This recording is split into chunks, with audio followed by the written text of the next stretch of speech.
Hey, how's it going? I'm Ronnie Dillon from DVO, and today we're going to perform an oil change on your Emerald.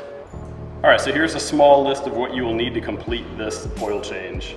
30mm socket, a 25mm socket, 12mm box wrench, and a ratchet. A graduated cylinder, some paper towels, and some sort of cleaner to get rid of the nasty oil.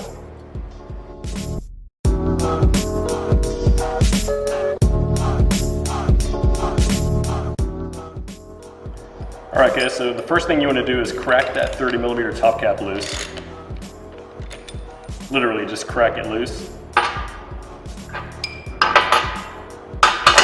Swap out to the 25. Come down here to the bottom and release the loader.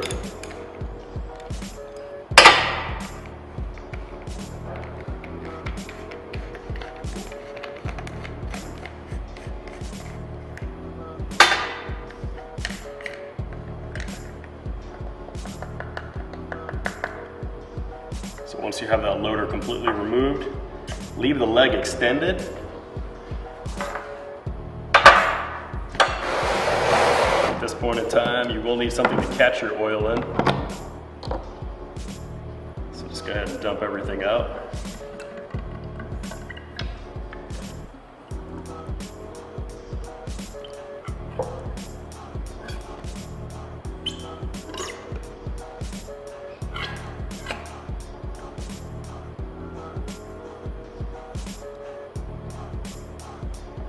You can cycle the leg a couple times just to make sure you're getting all of the oil out in between the stanchion tube and the bushing.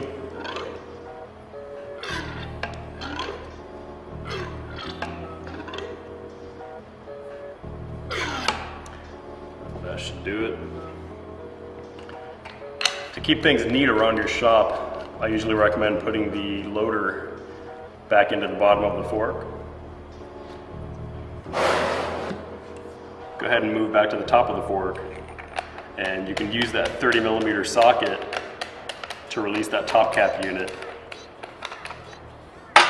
from that slide. Basically just kind of pull the stanchion tube up into the slider, just enough to reveal that 12mm lock nut. Go ahead and hold that 12mm lock nut with that 12mm open end wrench, and use the 30mm socket to go ahead and break everything else loose.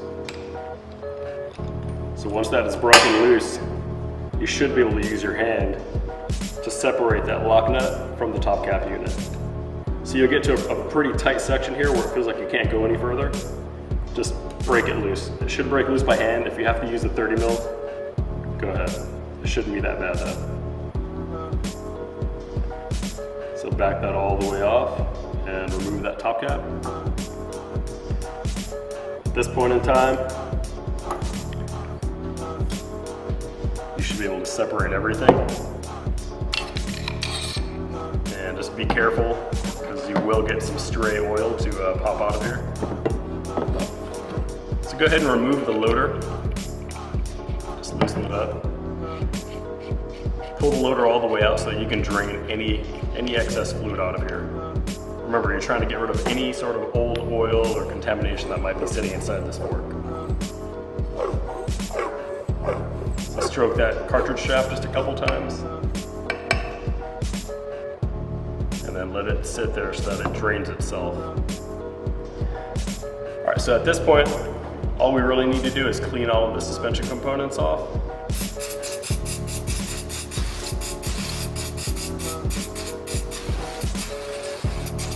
Just make sure you're getting a lot of the old oil or any sort of contaminant that might be in the valving or something that might be able to hold up one of the shifts, just like that.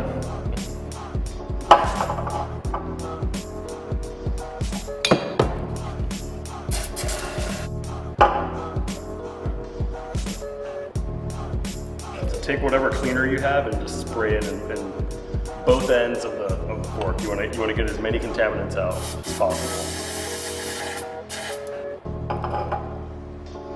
I use Maxima suspension clean because it does very little to no damage to any O-ring or bushing surface. It dries quickly and it works wonderfully for all sorts of messy things.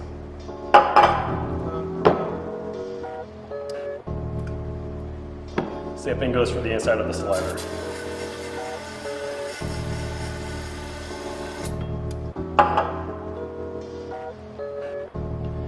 So you can let everything sit around to dry, but it's usually a good idea just to inspect everything visually. Just make sure there's no gunk or any sort of debris hanging onto the inside of that slider tube. This one looks pretty good, so I think we're good to go.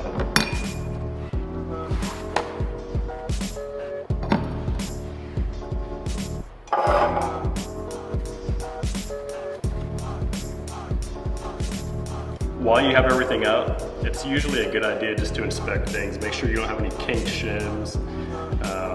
Make sure your knobs are both rotating completely in each direction.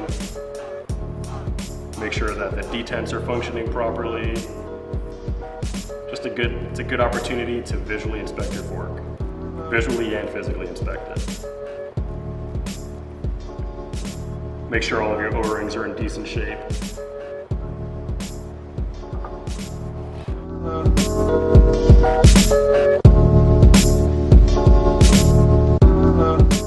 Alright, let's get some oil back in this fork.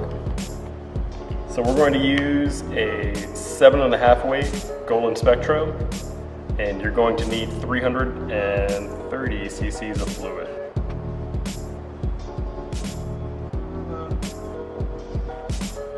So right there, that should do the trick.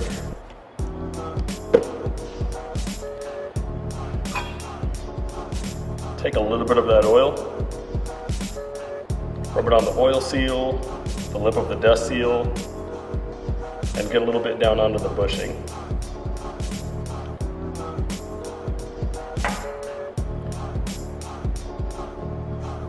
Take your stanchion tube and slowly slide it past that dust seal and the oil seal. You can go ahead and bottom it out.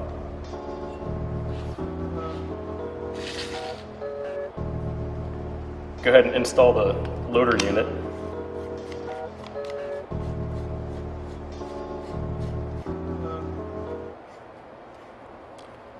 And you don't exactly have to torque it down, but you can get it pretty snug.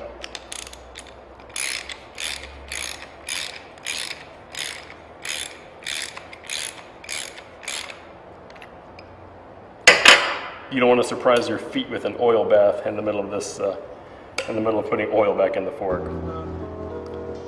All right, now this next part is actually pretty important to pay attention to. So the needle is actually key to the top cap, and that's what actually makes it so that it's able to adjust. So if you smash those when you're installing it, it really messes a lot up for you. So while you're inserting that, just kind of take your time and let it seat itself. If you notice that it's binding or really hard to adjust, then just kind of stop and take some time to adjust your rebound out, and just hold that shaft, that 10mm shaft, and there you go. So the top cap unit should stop naturally. It'll always leave about a 3.6mm gap to that 12mm nut. So at this point in time, take your open end,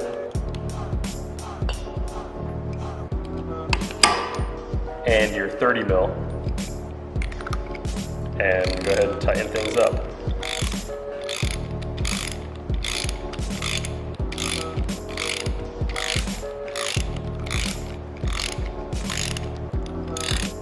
So just tighten that 12mm lock nut until it makes contact, and then to be safe, what you want to do is turn the rebound knob counterclockwise about 5 to 6 clicks, just to make sure that nothing is stuck or jammed up, basically ensuring that that rebound needle is actually able to make any sort of adjustment. At that point in time, after everything is pretty clear and you're sure that it's not jammed up or stuck, you can continue tightening it.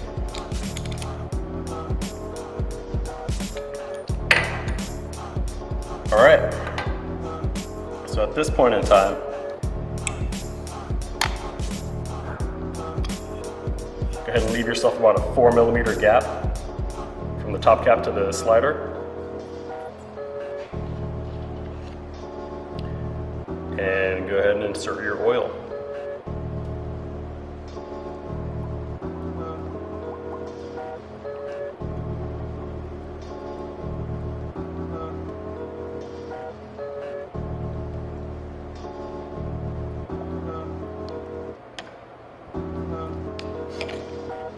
You do want to make sure to leave your leg at full extension as you tighten that top cap.